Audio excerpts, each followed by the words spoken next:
Assalamu alaikum Wanderlusters. I am Sanya Nasir and we are back with another episode of WanderVision. WanderVision is a brainchild of Truly Pakistan where we discover, uncover and recover the future of travel and tourism in Pakistan. As we're building momentum for the Travel and Tourism Experiences Pakistan, the country's first B2B summit on tourism, where we'll spotlight climate action, digital transformation, and national tourism reforms, we are honored to be joined by someone who's already been laying the groundwork for that for years. Our guest today is Ms. Kiran Afzal, who is a senior private sector specialist at the World Bank. And she has over 15 years of experience, almost 2 decades of experience, working across policy reform, financial inclusion, and private sector innovation. Welcome on the show, Ms. Kiran, and thank you for being here. Thank you very much. It's a pleasure to be here, Sanya, and thanks for bringing such interesting topics to the audience. Achha, Ms. Kiran, can you first of all start with your own introduction and tell the viewers a little bit about yourself and what you do and what the World Bank does, basically? I'm sure everybody knows about it, but from your own words. Okay, so my career, as you said, dates back to 15 plus years in the development sector. And I started working with the informal sector of the country, which is your large part of the overall private sector. And since the very beginning, I have focused on the development of small and medium enterprises and also looking at the aspects of resilience of small enterprises, especially in the context of fragility and conflict affected areas. And then later on, I progressed and combined that experience with sector dives. And that means extractives like the marble sector and working more extensively in sector-specific value chains, industrial parks, special economic zones in Punjab and in KP province of the country. And for past almost 8 years, I have worked very extensively in the tourism and destination management space of Pakistan, focusing again on Punjab and KP province. And a lot of the work that I've done on financial inclusion and anti-money laundering and startup ecosystem and women-led entrepreneurs was primarily technical assistance. Right. Which means that we have, as World Bank, engaged our best global practices and best global experiences to bring the knowledge and that intellect to countries' landscape and try and see how some of those best practices can be replicated and how actually we can also learn from our clients. So going back to your question on what the World Bank does in the country, well, as of now, we have a 10-year country partnership framework, which drives our engagement throughout the country in the 4 provinces, and is focusing broadly on 6 very specific outcomes. A lot of those are addressing the human development indicators and improving those because country's huge population lives below or just right at the poverty line. So there are pressing needs around addressing stunting, malnourishment, your healthcare facilities, education and literacy ratios, especially in young girls.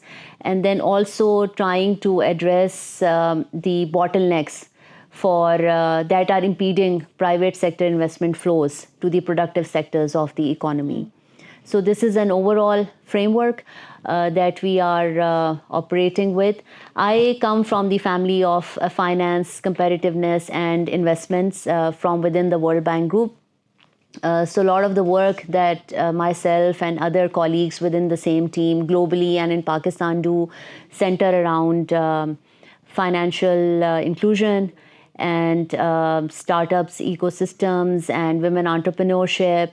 And like I mentioned earlier on, development of the small and medium enterprises, and also looking at investment climate, business regulatory reforms, and then again sector dives, looking at jobs and competitiveness space of the country, how to unfold more employment opportunities, and so on.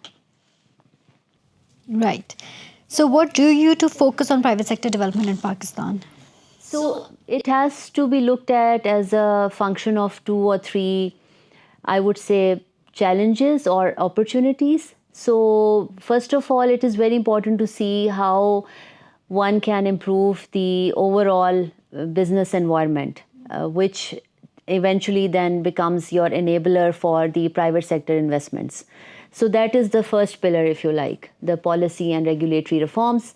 And that means having to work with your central and provincial authorities and your regulators on the financial sector side, and then institutions on the private sector side, to see how both the demand and supply side of the markets come together to make sure that the private sector development is not impeded by constraints around investments or business registration and incorporation of youth into the employment space and so on. The second pillar, which I think is very central, is the focus on your labor markets. Why are more women not working in your real sector or even in your informal sector? And why are not many women being encouraged to own enterprises, open up their own businesses? Because we know globally that women-owned businesses provide more opportunities to female labor force as opposed to male-owned businesses.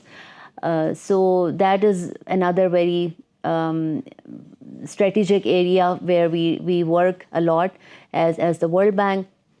And the third area is looking at the job opportunities in certain sectors. And that means for us focusing on, as of late, women entrepreneurship and also on tourism, as I mentioned, and then unpacking the constraints within these specific sectors and looking at the value chains, looking at the investment enabling environment, looking at the investment readiness of the clients or our government counterparts, and then trying to see what are the private sector solutions, which the private sector is then encouraged to bring in, implement, and then in return create more opportunities for communities and the youth of the country.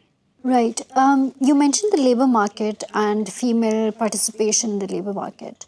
So, when you talk about the female involvement, you are only specifically talking about entrepreneurship and females in leadership roles, or even in the within the labor industry as well.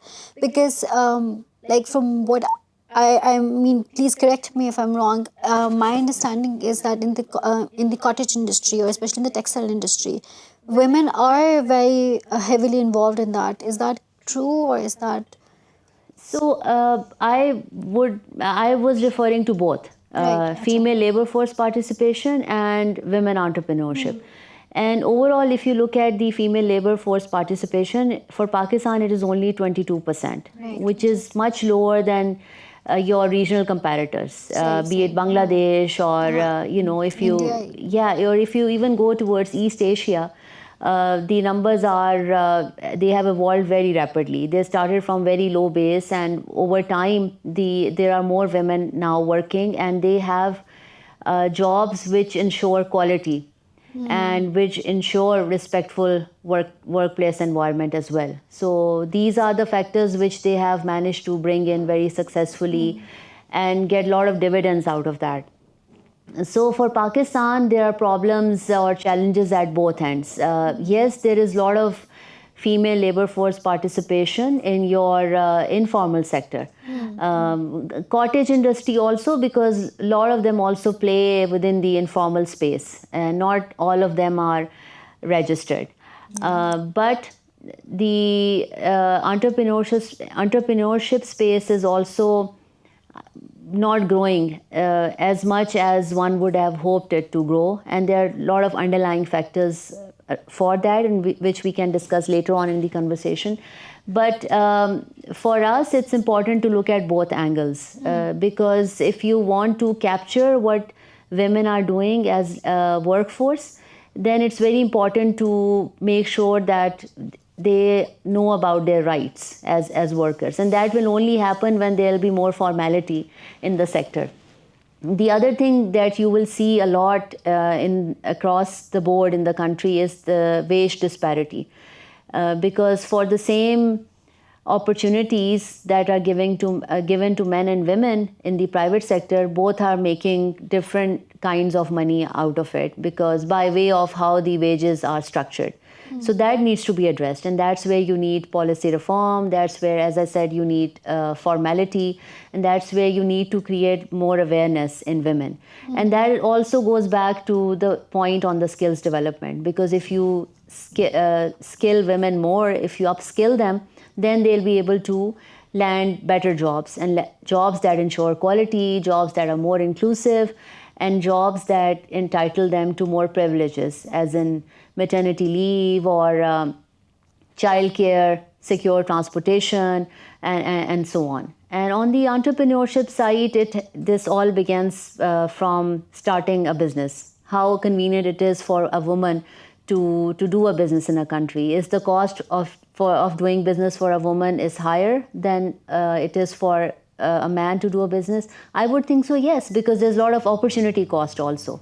They are multitasking at the same time.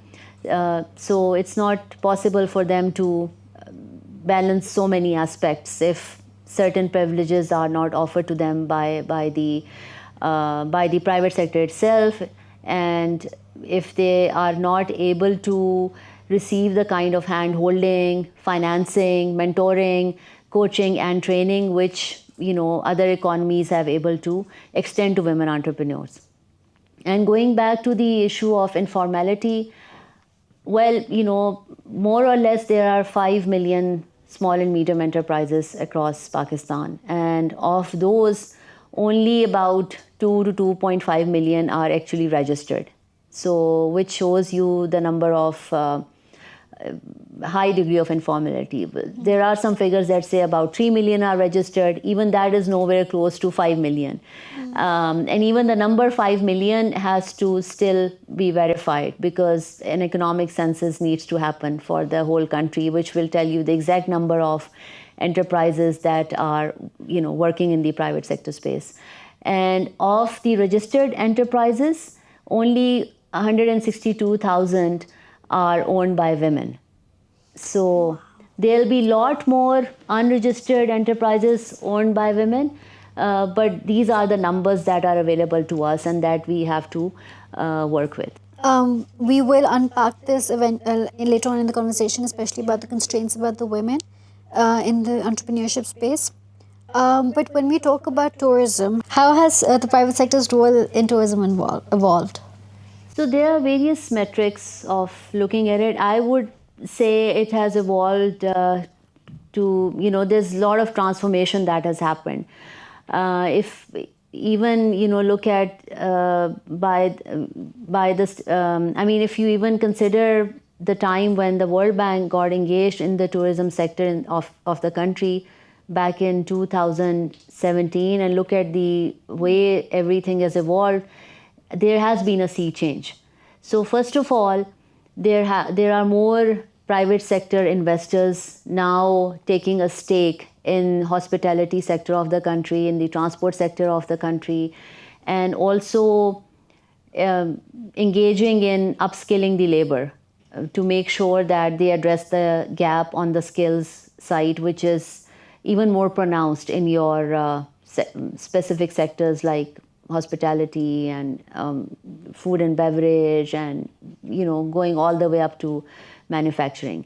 And secondly, the private sector is more aware of the investment opportunities, because even the public sector has come a long way in planning, in destination planning, in identification of investment ready projects, and in bringing together institutions that have the specialized skills to deal with investors, right, which was previously not the case. They still have a long way to go, but I see a lot of hope in that space. And thirdly, what also happened was, for a short span of time, that a lot of international names started coming to Pakistan in the tourism space. They still are, but they're more in the space of your hotel industry or international food chains and other creative industries. But for the short span of time that I was mentioning, there were a lot of international carriers that came to Pakistan, from Europe especially, and even from East Asia. But that slowly is now fading, and there's a lot of reasons behind that. So more needs to happen on that space, in that space, to unlock more international chains coming to Pakistan, and more, and your sky is having more openness towards your international carriers and so on. But I think generally there has been more engagement of the private sector, and there's more promise on the public-private partnership side. There is a bigger trend of operating resorts outside of the public sector space and directly by the private sector and by the hotel chains. And there are a lot of Pakistan-owned credible hotel chains that have come up, and even your restaurants, and there's a whole tourism economy that has come up, which was not possible without the engagement of the private sector. Sure. So can you talk about some project that was tourism focused and that was successful and created tangible impact because of the private sector? So you mean specific to Pakistan, or? So speaking of the success stories, I can relate to the project that the bank is implementing with the help of government of Khyber Pakhtunkhwa. It's the KITE Project, and 2 or 3 main success stories have come up. One is the overall destination preparedness on the around seasonality. If we take example of Galiyat, it used to close down for a couple of weeks or even months during heavy snowfall. But the project then equipped the authority with snow clearing machinery, road clearing machinery, snow blowers, and trained the local authorities also. So now the seasonality has been extended. And previously, people who suffered because of the seasonality factor by having to temporarily lose their jobs, they stay employed throughout in those destinations. The other thing that has happened is the authorities are now well equipped to collect waste and also recycle it, and work with the private sector to minimize the waste, which has really transformed on how the overall Galiyat destination looks, and it has enhanced its appeal. There is more structure, it's more organized, and there's a lot more tourists now going, and they're able to handle as a destination the tourist influx.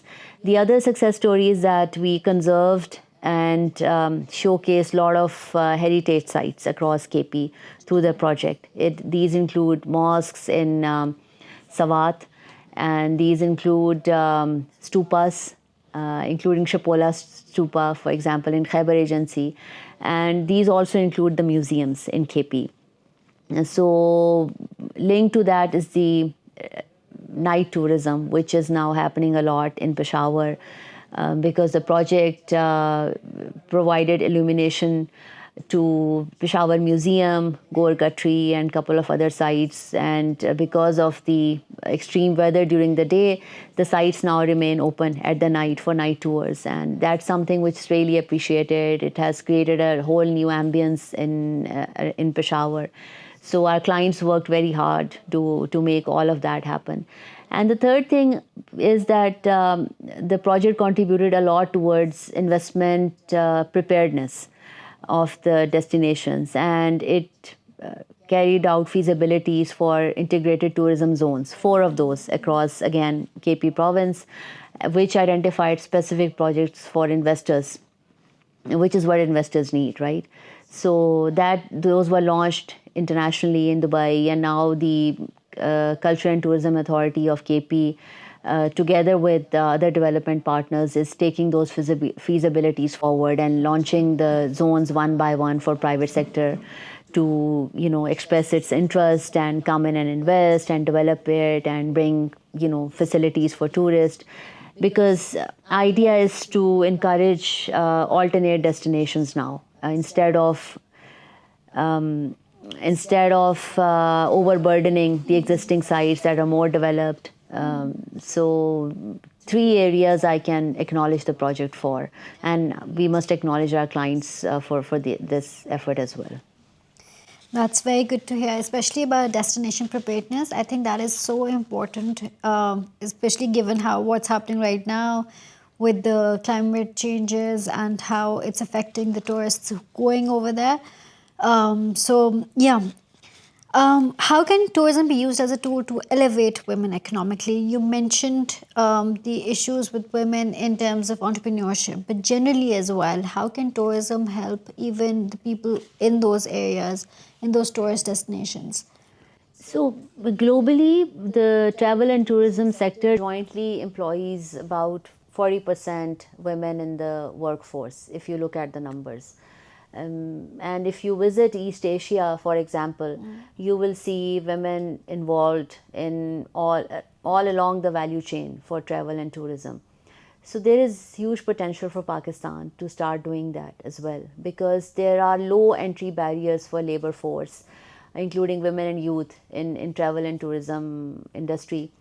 And what is required is basically enhancing their skills and introducing them to the new professions that are now coming up very quickly in the overall tourism space. For example, there are naturalists now that are working in the space, there are tour guides, there are architects that require specific skills. For example, how to curate a museum, how to build and curate a museum. That is one. And then how to conserve your historical and heritage sites. And these could date back to thousands of years, and still the appeal to the modern traveler has to be there. So you need interior designers and architects and curators in that space, and you need a lot more archaeologists, I would think, because the art of archiving and digital archiving needs to be inculcated in our museums, in our historical spaces. And this is something which your traveler or visitor will admire, and this is something that will bring your visitors to the historical sites and showcase them even more. So that is one aspect. If you can take your skills, labor force skills to that level, you'll have to, you'll be able to also make use of technology.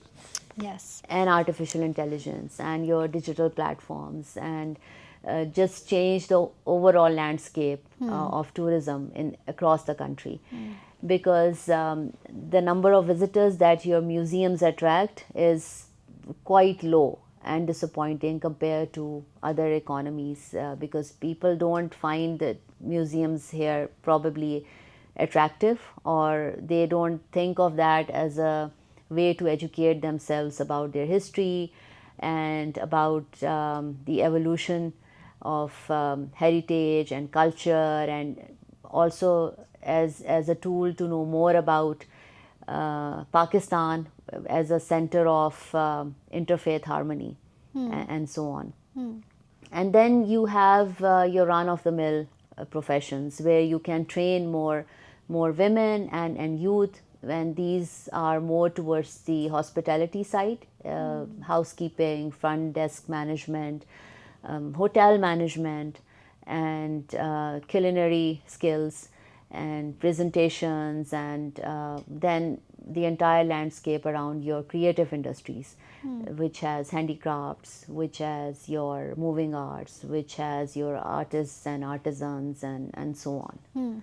So these are few ways in which you can increase your gender balance in the tourism industry. But I think most importantly, it is what needs to happen is for your women and young women to become comfortable with working in the hospitality sector, and because there's still a lot of cultural notions around it. So if the support system is provided to them around transportation, around secure workplace environment, and ensuring their rights and equal pay, then you will attract more women and you'll be able to provide them more quality jobs also. Right. You mentioned the adoption of AI and technology. So, what do you think are the reforms that are required for smart tourism adoption? So, there are multi layers to this opportunity. I wouldn't say challenge, multi tiers, I meant. So, first of all, you need to be able to measure your statistics in the travel and tourism industry for you to be able to introduce reforms, but because you can only change or reform what you can measure.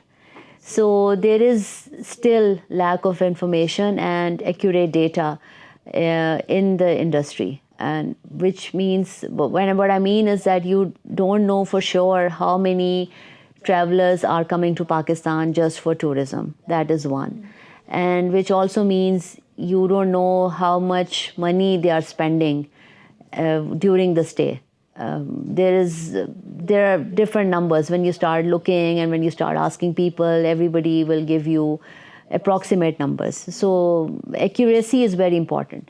And then you also need to measure what your tourists are contributing to in terms of job creation and other benefits to the tourism economy, because it is a serious industry, and you are trying to attract private investors. So if you're not able to present a strong case to them around the revenues, around tourist footfall, around your seasonal trends, then very few investors will actually find it lucrative.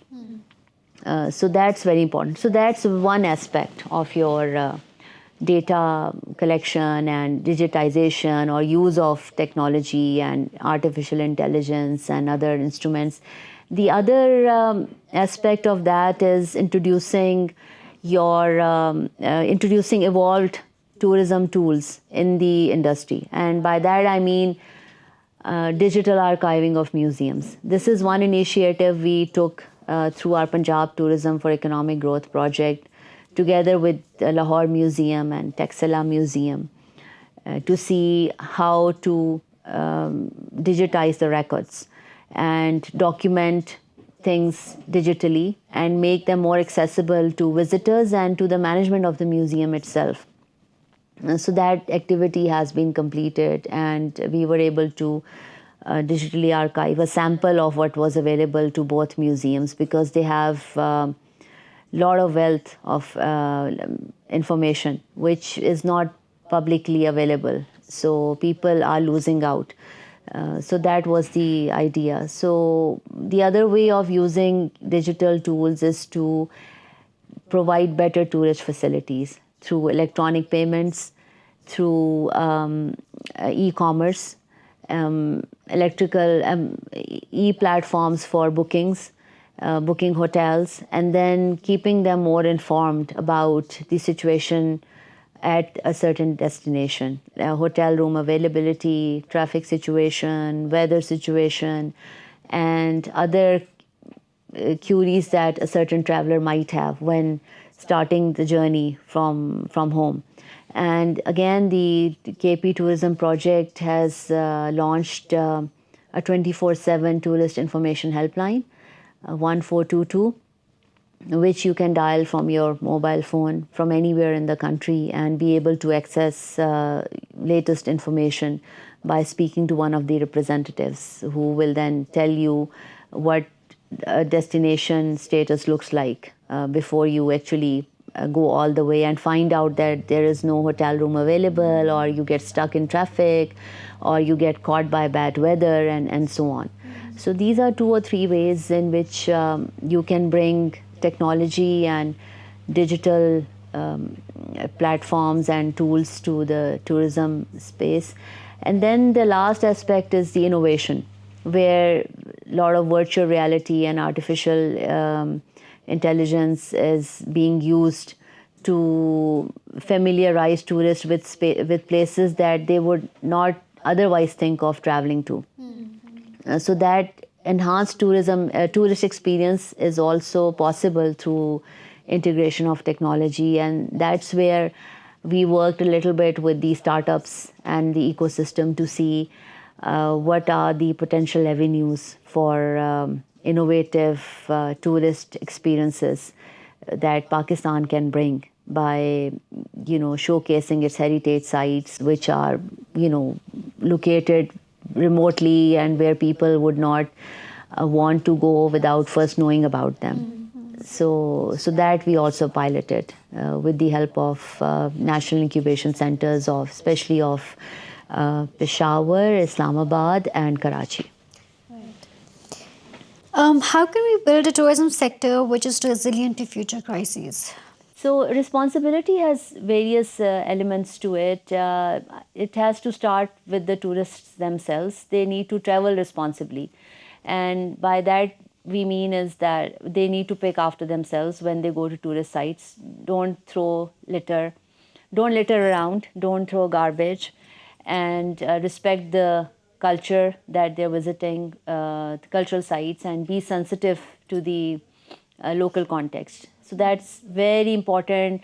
Uh, World Bank and Government of KP is collaborating very closely with Nestle Pakistan on an initiative which we call TRACK, which basically stands for Traveling Responsibly, in which Nestle has run tourist awareness campaigns in various destinations in KP, including Nathia Gali and in Sawat.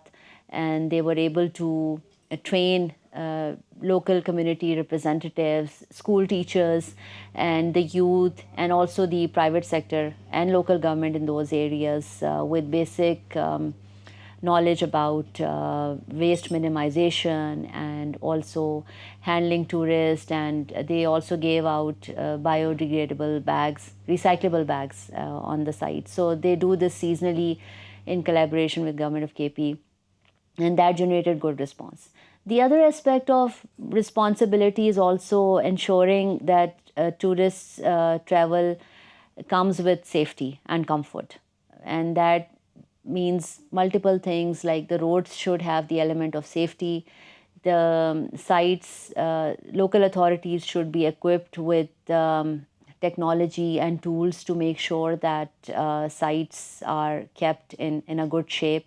There's proper planning of the sites for managing traffic, for ensuring enough that there are enough parking spaces, and to ensure also that tourists return home with good memories and a pleasant experience. And responsibility also means that whatever tourism assets are being created, regardless of who's funding those, for example, the washrooms or other tourist facilitation centers and local tourist attractions, those are also maintained properly and with the help of the private sector. Otherwise, you can pretty much forget about their sustainability or operational condition. Sustainability then comes down to the fact that the tourism sector activities or the tourist activities do not interact negatively with the local environment and ecosystem. The river bodies or the water bodies in the area should not be polluted at all to start with. People should not start dumping, including the private sector. They should not start dumping litter and garbage in the water bodies, because cleaning is then impossible and then leads to aggravation of disasters like floods and so on. And also, the environment should not be overburdened during tourist peak season, because certain destinations, they overflow with visitors and there's a lot more garbage that accumulates. The carbon footprint of the vehicles becomes too excessive. And it's just not possible for the communities also to handle the kind of influx which the sites generally experience during the peak season. You see a lot of friction between communities and tourists. It's happening a lot in Europe, for example, where the communities have given up on this kind of these trends, and they are clearly asking the tourists to go home. So let's hope it doesn't come to that over here. So a lot of that speaks to your question around responsibility and sustainability. Very nicely put. Um, What gives you hope for the future of tourism in Pakistan?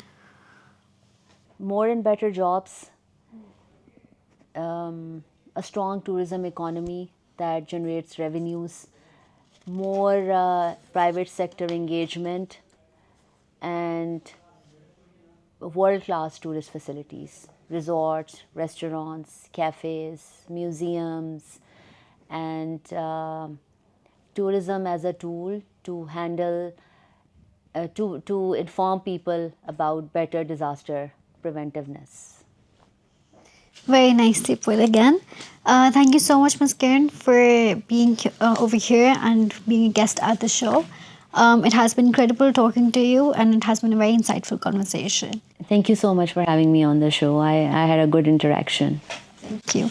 If you were inspired by this conversation, please subscribe to this channel, like this video, and wait for the next episode. Thank you so much.